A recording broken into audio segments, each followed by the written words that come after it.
Today on the audio hotline, I'm going to be reviewing the Coda MB-1 mic activator. Now, this mic activator allows you to get an extra 25 decibels of gain into your signal. And something like a mic activator can be really great for a microphone like this, the SM7b, which is notoriously gain hungry. And the most notable one that gets paired with the SM7b would be the Cloudlifter, the CL-1. Now, you don't only need a mic activator with the Shure SM7b. There are other microphones that mic activators can absolutely help. But we'll get into all the ins and outs of mic activators here shortly. As you can tell right there, I do have the Cloudlifter with me, and I will be doing some comparisons between the Coda MB-1 as well as some other mic activators. The ones that I'm going to include today: Cloudlifter, SE Dynamite, Cathedral Pipes Durham, the Alctron MA-1, which actually Bark from Obscure Mics gave me. Love you, man. And of course the Coda MB-1, which actually I guess they call it a microphone booster, not an activator, but most people call it activator. Now, one quick comment though, the Alctron MA-1 and the Coda MB-1 look suspiciously similar. Now, I'm pretty sure that the Alctron MA-1 got discontinued a little while ago, so I'm not sure if Coda rebranded that or are just using the same casings. I'm not really sure. During the sound testing, we might be able to tell a little bit better. Now, before we get into all the details of the Coda MB-1, I do want to let you know that Coda actually sent me 2 of these. You might be asking, why did they send you 2 of those? Who needs 2? I do. I just wanted it, okay? I'm just joking. I'm doing a giveaway of one of these. So if you like what you hear with the Coda MB-1, comment down below that you'd like to win it, and I'll do a little drawing and one of you guys will get sent this. And one other thing that I do want to discuss real quick. There's no easy way of saying it, but let's get mic'd.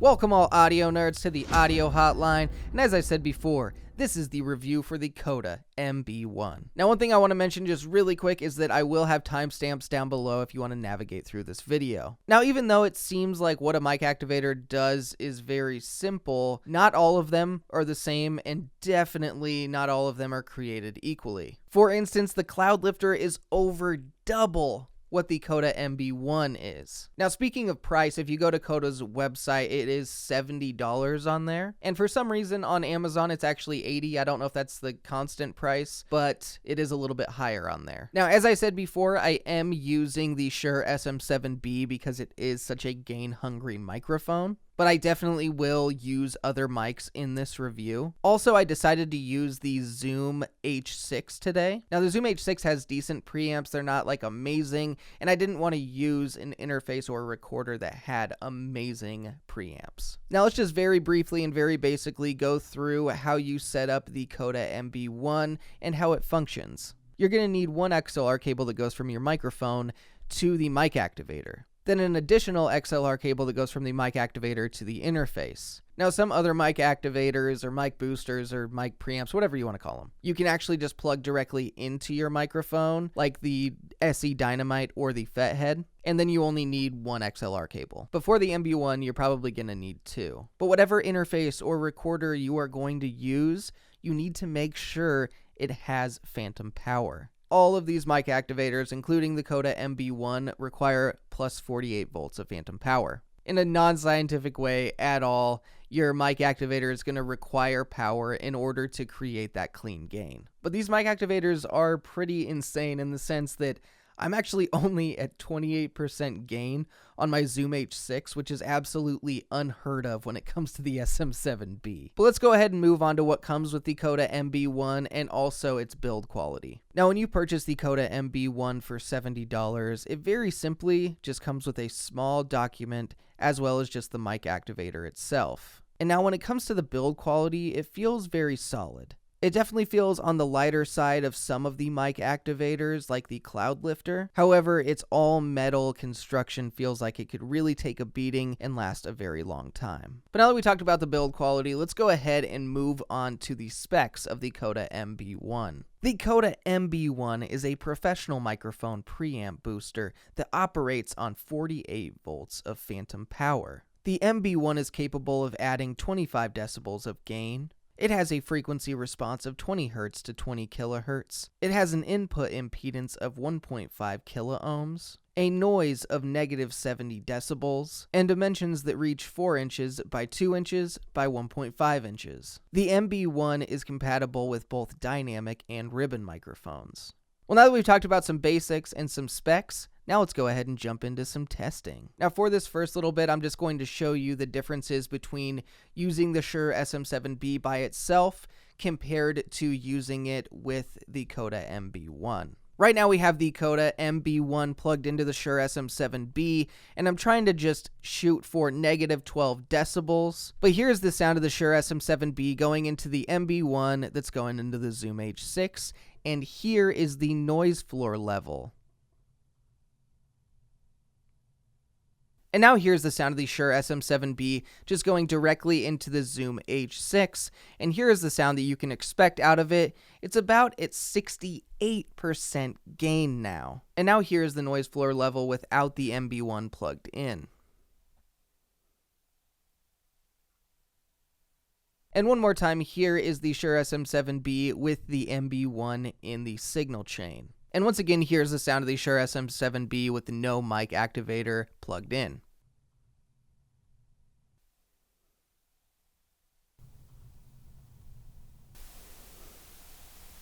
Now let's go ahead and start comparing all of the mic activators. But as I'm sure you know, all of these mic activators come in at different prices. So during the testing, you'll just kind of have to weigh the performance and the price and see which one is worth it for you. But here's the sound of the SM7b going into the Cloudlifter and then going into the Zoom H6 at 30%. Now we have the SM7b plugged into the Cathedral pipes Durham, which I think is such like a cool name, but it's also really weird.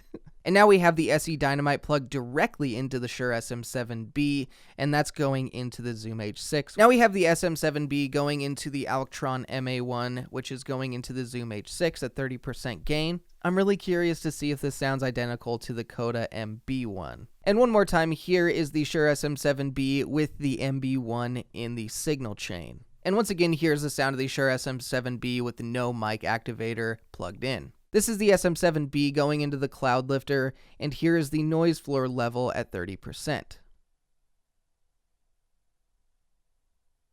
And now here is a noise floor level test with the SE Dynamite.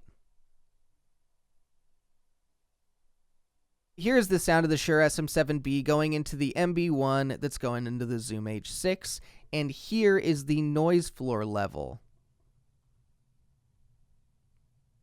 And once again, here's the SM7b and the Cathedral pipes, and here is the noise floor level.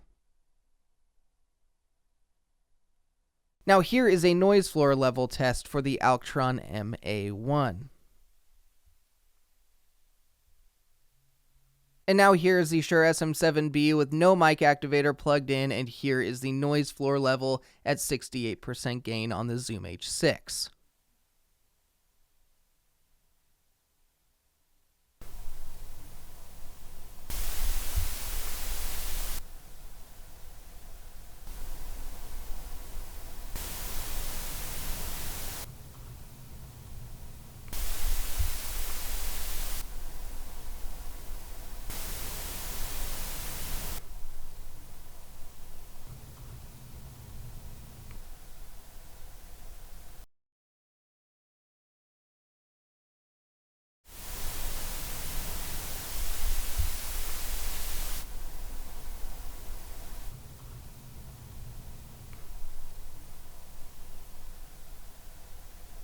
Now I just wanted to do a real quick test. I do get a lot of people asking me about the RØDE PodMic and adding a mic activator for it. So let's do that real quick. Here is the sound of the RØDE PodMic going into the Coda MB-1, which is then going into the Zoom H6.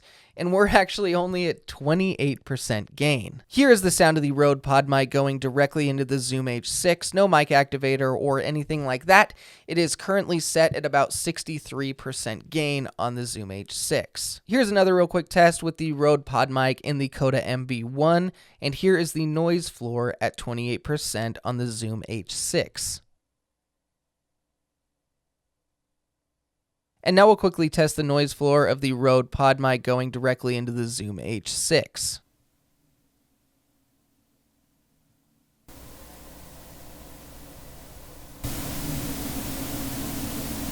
And just as another quick microphone test with this preamp, right now we have the dynamic microphone, the Shure SM58. You may have seen it around, I don't really know. It's not too popular. But here is the sound of this going into the Coda and then into the Zoom H6 with the gain only at 22%. Now we have the Shure SM58 plugged directly into the Zoom H6 with no mic activator, and the gain is set at about 60%. And here's a noise floor level test with the Coda and the SM58.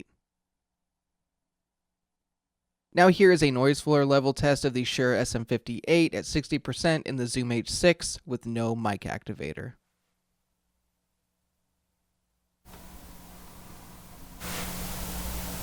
Now for perhaps the most important test. Does Blue like it? What do you think?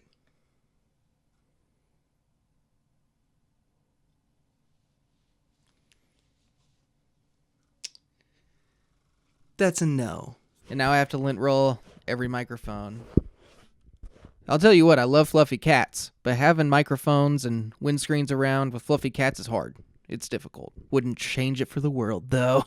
Love that guy. Well, now that we've talked about the Coda MB-1 and we went through all the basics and the specs and we tested it out and everything and we did a gigantic comparison, let's go ahead and get to my review, my opinion of the Coda MB-1. When Coda wanted to send me this, I was excited about it because I like a good mic activator. But then once I opened the package and saw that it looked exactly like the Alctron MA-1 and had a similar name, that's when I got very worried. Like, I mean, those things are identical. They're the exact same casing. That's all there is to it. But did they sound the same? And you know this?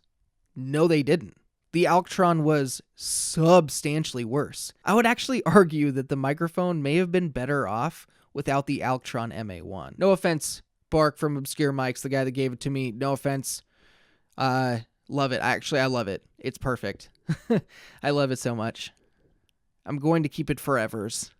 But the Coda did way better than the Alctron, even though it looks identical, weighs the same amount and everything. It definitely outperformed the Alctron, no problem. There was one thing I did notice with the Coda that I wasn't crazy about, is when we were doing the noise floor level test, there was about from 100 hertz to 150, maybe 160 hertz. There was a little bit more of a hum in that low end than there were on any of the other ones. So I don't know what that was all about. It honestly kind of sounded like a car was driving by, like at that moment when I was doing the noise test.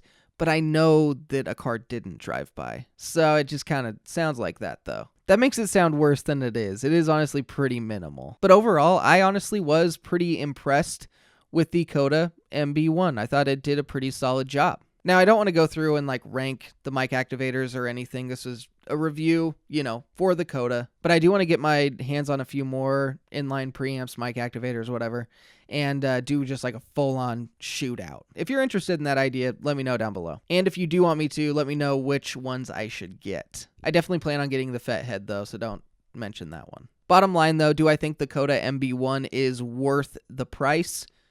Yes, I do. Now, I don't think it's like the most insane value of all time, and honestly, I feel like it's very similar to the Cathedral Pipes Durham. They're neck and neck there, and they're very close in price. And truthfully, if you liked one over the other, I'd say go with the one that you liked. But I do think $70 for what it performed just seems fair. Now, I don't think you're getting like an absolute steal or anything, but I mean, it is like 55 to 60% less than the Cloudlifter, 30% less than the SE Dynamite, so it's a pretty good deal. So the grade that I give the Coda MB-1 is a B-. Thank you all for watching this review of the Coda MB-1 and for watching that lengthy comparison. Stay tuned for a lot more reviews and other comparisons like I mentioned before. I do have affiliate links down below if you want to check any of these items out, and I also do have some merch available. Once again, a big thank you to Coda for sending me the MB-1. It really is appreciated. I love it when companies are willing to help the audio hotline out. And the biggest thank you, the absolute biggest thank you, to you guys, the subscribers, and the people watching this video. You guys are the best! Seriously though, you're so awesome. But thank you all for watching the audio hotline. I'll see you audio nerds next time.